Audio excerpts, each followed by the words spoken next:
Tagir versus Clayton Carpenter, the first undefeated fighter in UFC 311 who got the unanimous decision loss. And spoiler alert, all of the fights in this entry have been unanimous decision loss, which makes my narrative making for this video a lot easier. I'm just gonna say it straight up. I replayed this fight only once, so I may be missing some technical and, detailed things, but Clayton came in super locked in for the first round. It's just sad on who he is matched up against. They are both really good fighters, and it really looked like two top 5 flyweights fighting.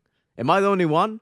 The fight was mostly on the ground, and I will humble myself before anyone gets to say it. I don't know jack shit about BJJ or wrestling. My only knowledge is through the stinky ass UFC game, which in itself is good knowledge for what it is, but nowhere to say you know anything about the ground game. This was just a big style makes fights moment here.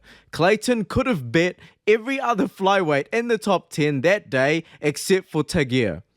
It was a battle of who can win at the ground game, so competitively speaking, it was just Tagir got the better hand. He was slightly better, I think, okay? I don't know anything, I think. Just having the better position, and also the stand-up game was quite even, but maybe Tagir won that too. But basically, the whole narrative of this fight is that Clayton got exhausted in the third round, which is fair enough. He's short and powerful, he looks like a goddamn featherweight, he looks like Volk, and he has a crazy, aggressive ground game style, having 2 submission finishes in the UFC before this fight. Meaning, he probably wanted to overwhelm Tagir in the first half of the fight. My only evidence was how super locked in he was. Like, even the commentators were saying how angry he looked in the first round. And with an undefeated record, why not ride that high? That momentum of being the best 100% of the time. But Tagir showed levels. He won that third round, and Clayton looked like a completely different person there. The narrative I am trying to portray in this card is that every undefeated fighter underestimated their opponent and paid the price. But luckily, this entry right here, Clayton, has the softest consequence. Clayton, although not having a perfect record anymore, still gave it 100% and realized the top game of the UFC. Also, I don't care that Tagir is ranked 11th. Tagir is like top 5 flyweight fighter, just waiting for that rank up fight. Rinya Nakamura versus Gafurov. Now this one pissed me off so bad. I didn't even dare to rewatch this fight again because watching it live was enough of a shock to me. That was too much just watching it live. So excuse me if I get some stats wrong or something. It's gotten so bad.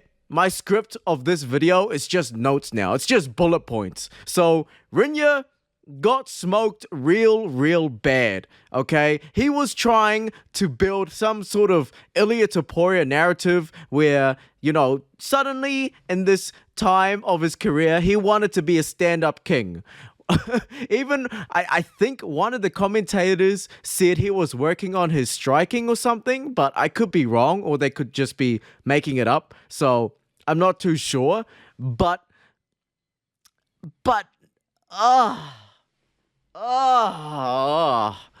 don't do that again, okay? And anyone else in that same position, please make that a learning viewing experience, okay? Rinya got knocked down like 5 times.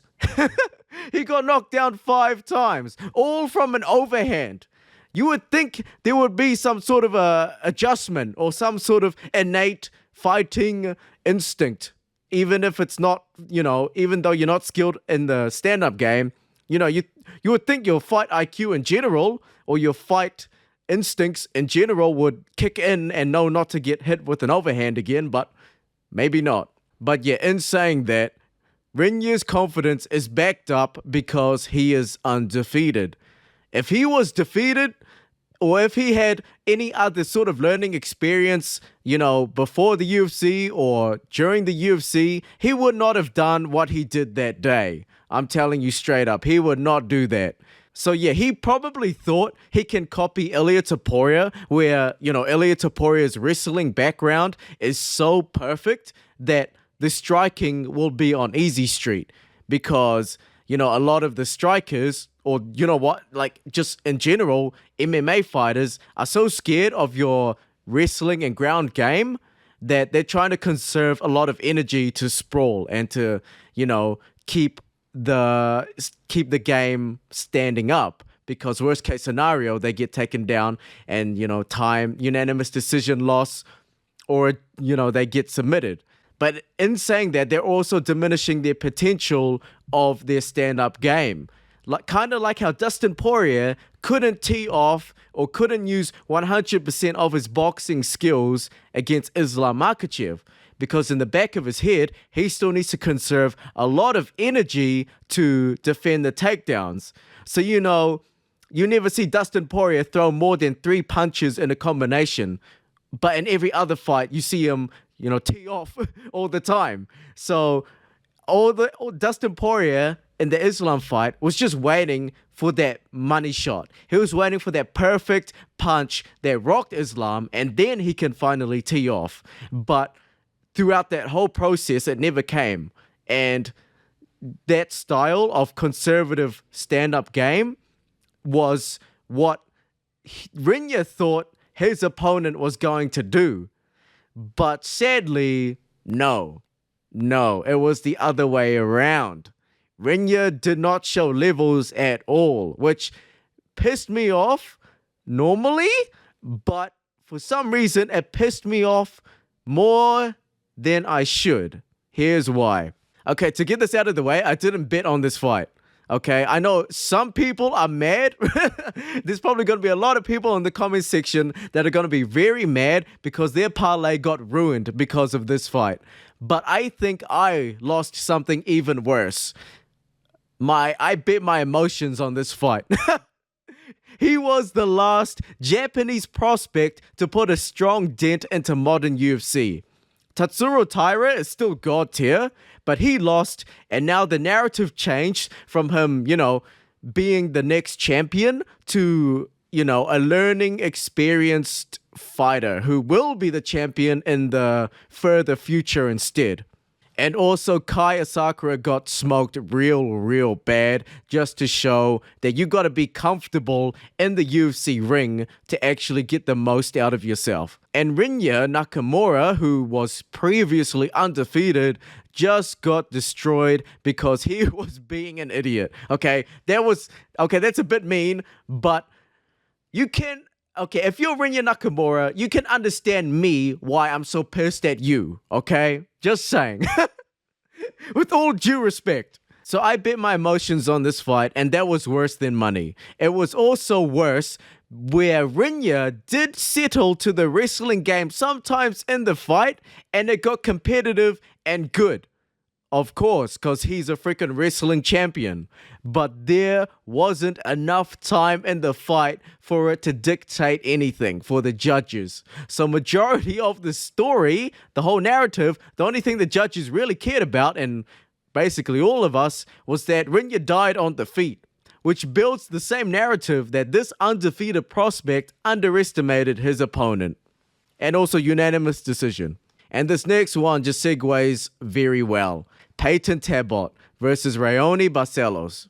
Everyone knows this fight, and I'm not going to go into every single detail of this fight and make this video like 40 minutes long and a lot of unnecessary research, and then I get burnt out, and then I don't upload it on this channel for a few weeks. Okay, I'm trying not to make that happen again and again, so I apologize if videos like these don't have the best research or the best scripts. I'm just trying my best to be consistent. So a lot of the audience can relate to that at the very least. So anyway, Barcelos got smoked by Umar before this fight. Well, not the most recent fight, but I think in terms of picking the odds for this fight, they knew Barcelos got absolutely destroyed by Umar, so that's why he's a massive underdog. But also, it's mostly because Peyton is a giant hype train and a very, very good striker and a good fighter at the time before us knowing. So he was just a giant favorite in general too. But Peyton got fraud checked. This is textbook fraud checked. Okay, with all due respect, once again, this is just exactly what fraud checking is. And it's sad to say because he was coming up in the hype train. But in also saying that, he marketed himself to be a little bit already up there. You know, there are times where, you know, you have to like sell yourself and market yourself because you know yourself as a fighter. You know how good you are. But damn, sometimes looking back at some media posts, especially when Peyton was, you know, he wasn't shit talking necessarily, but he was kind of like saying he was making light of the top fighters of the bantamweight division, and he was on full violence, like dating simulated videos and stuff. And yeah, maybe he needs to lock in a little bit more as a fighter so that every piece of media doesn't come back and, you know, hits back on him and backfires. But we all knew he wasn't going to be champion, maybe, or at least we knew he wasn't going to retire being undefeated. But this early into the game was kind of a shock to everyone. I think instead of him underestimating his opponent like the other entries, I think Peyton he overestimated himself, which is still just as bad. I think everyone is glorifying the amazing undefeated champions like Ilia Topuria, John Jones, and Islam Makhachev, kind of to an extent. But those are rare success stories. They are built super different, okay? Yeah, Islam, although not undefeated, he's built different. Ilia Topuria built different. John Jones built different. Despite, you know, he's putting stuff in his body to be built different, but you know, regardless, these undefeated fighters, the other undefeated fighters, especially the ones in this UFC card, UFC 311, have this false sense of security now that they are going to think that their opponents are going to be super scared of these, you know, of them. Well, a lot more than before.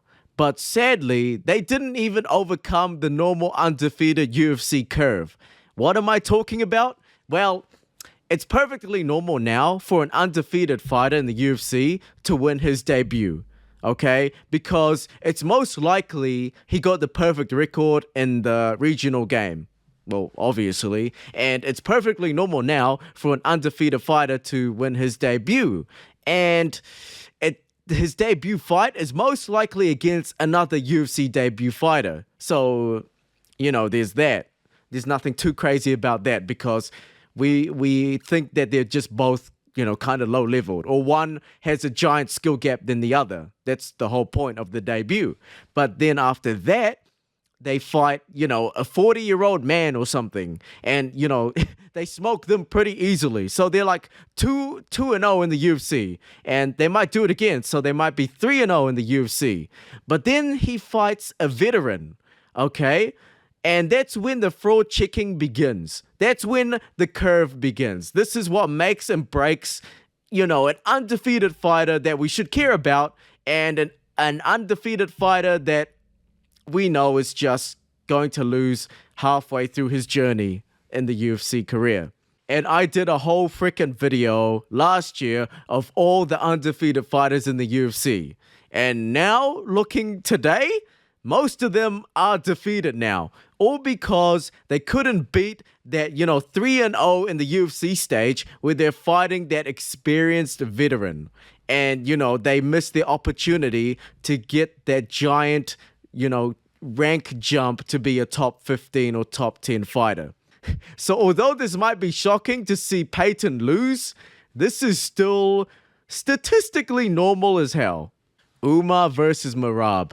This one is crazy. I have so much to talk about this fight, but I feel like I'm just gonna miss something. So it's going to be more of a slop video today than a super articulated scripted video, because I'm pretty sure I'm gonna upload tomorrow. So I apologize if the quality of this isn't as good as my monthly videos. I apologize. That Fighting Nerds video burnt me the hell out, to the point I can't even log into this account sometimes because I'm just so burnt out from that video. So for the sake of consistency, there will be videos like these where I only have notes on videos. And not every second of each fight is analyzed in full detail. I apologize. I just want to be consistent. So everyone thought Merab was ducking Umar, and he was being a little girl, getting mad because the UFC forced this fight on him so suddenly. Okay, we've all seen the footage. We've all seen the sudden sudden tweak out of Merab saying Umar is disrespecting him or something, but looking back, it kind of aged pretty well. We all thought Merab was mad because he wanted to be champ for longer and have a couple of easy title defenses, because at this point in at this point in the UFC community, it's pretty understandable for a UFC fighter to do that sort of thing. But now looking back, maybe he was right. Maybe Umar wasn't experienced enough to get the title shot. Maybe an Umar who had 2 more fights in the UFC as a ranked fighter might actually have bit Merab that day. If you remember the Sandhagen fight, Umar was super nervous. Like, super nervous. Like, no words can freaking describe how nervous he was. He full on slipped a couple of times. That's how nervous he was. So, this is all very new for Umar. Not to mention another example, Kaya Sakura. Like, Kaya Sakura, watching back, especially me making a video of me analyzing all of his fights, Kaya Sakura, it didn't actually feel like he was fighting Pantoja, which in a literal sense is very confusing. But if you watch all of the highlights in that fight, Kaya Sakura was just doing all of his top moves. He did flying knee, he did switch high kick, he did knee to the body. He just wanted to do the moves he was the best at in Ryzen, which is fair enough. But in saying that, that wasn't very smart in terms of fighting a UFC champion. So he also, in that case, Kaya Sakura, was, had that title presence nervousness. Although being a Ryzen champion, the UFC is completely different. So in saying that, if you actually look back on the fight of Kaya Sakura, he never really tailored his style to fight Pantoja, which is why he had such a horrible performance even for him. I still think Kai might lose to Pantoja even in the best condition, but that is also another example of, well, I don't know if I could include it, but he's technically undefeated in the UFC until he got submitted by Pantoja. Very, very technically. So, yes, that could be put into the video. But yeah, going back to Umar, I still wasn't expecting him to get destroyed so badly at the end of round 5. Yes, he had a broken hand, so what can he really do? I mean, broken hand doesn't really have anything to do with cardio. I'm not too sure what caused the broken hand during the fight, but that's kind of, with all due respect, that's kind of tough shit, sadly. Like, if Merab lost and got taken down a lot and said his hand was broken in round 1, I don't know if anyone is going to like Merab at all. So, Merab believed in his own abilities and the cardio, and yeah, the cardio proved it. Umar being undefeated and having Khabib as a coach made him a little too overconfident. Or maybe the UFC kind of forced him to be overconfident at the same time as well. They really wanted to market Umar so fast because he's like, bantamweight Khabib. But that kind of pressure that social pressure can break someone, especially when they're not naturally prepared for it. And that it did. It did break Umar. He was not ready for the machine. I'm not saying the fight wasn't competitive at all. It was still competitive and nerve-wracking to watch. But that humiliation in round 5 kind of set a strong statement. Getting rocked, then getting thrown, then getting taken down, and then the graphic... the graphic showing up that Merab holds the UFC record of most takedowns now, overtaking the GOAT GSP. Yeah, that was kind of like poetry in the making for the bantamweight division. That was the most entertaining decision fight I've seen in a while. So with all these fighters overestimating themselves or underestimating their opponents, it led to them losing their O. All on the same day, all with the same narrative. You can dive very deep and read the context of each fighter and each fight and see how one slightly differs, but generally it's all the same. And now you are probably wondering, this is the outro now. So now you are probably wondering, okay, Abridged MMA, excuse me, that's kind of the narrative and pattern of every undefeated fighter. What are you talking about? Well, that's true. I can't deny that, okay? But I always look back at Ian Gary and how big of a G he was to take a short notice fight and lose to Shavkat. He saved that card and did not give a crap about his ego of being undefeated. I mean, of course, he hyped it up to show, he has the skills to be there at the top. And, he was trying his best to win. So, there's still that. But he lost his O as the big man in that situation. He nearly submitted the Shavkat Rakhmonov. And Shavkat came out of that fight where the fans think Bilal is going to smoke him next. So, yeah. Let me know what you think, though.